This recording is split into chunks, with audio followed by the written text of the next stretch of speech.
এখন দেশের মালিক ভাই, বাদ দেন, চলে যান ভাই। মালিক তো ভাই, আমি কি দেশের ভাড়াটিয়া? রোহিঙ্গা, রোহিঙ্গা। বাদ দেন, বাদ দেন, বাদ দেন, বাদ দেন, বাদ দেন ভাই, চলে যান।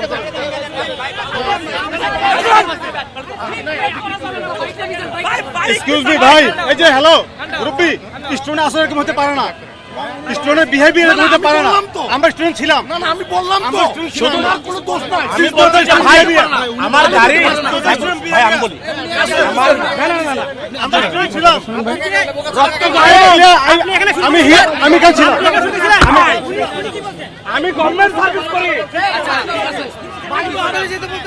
এখন দেশের মালিক ভাই, বাদ দেন, চলে যান ভাই। মালিক তো ভাই, আমি কি দেশের ভাড়াটিয়া? রোহিঙ্গা, রোহিঙ্গা। বাদ দেন, বাদ দেন, বাদ দেন, বাদ দেন, বাদ দেন ভাই, চলে যান। আমি এখানে দাঁড়াইছিলাম, উনি বলেছে ভাই আমাকে একজন লোক আমাকে সরে যান, আমি এখান থেকে বাইপাস চলে যাই, বাইপাস হয়ে আমি এখানে চলে যাবো। বাট ওনারা বলছে ভাই জায়গা দিবেন, ওনারা বলছে এখানেই যান। তো ভাই আমার তো গাড়ি বড় গাড়ি, গ্রাউন্ড ক্লিয়ারেন্স কম, আমার এখানে উঠতে পারবো না। তো এখানে বলছে ভাই আপনারা আমাকে একজন লোক সরে গেলে আমি চলে যাই, আমি এখানে চলে যাবো।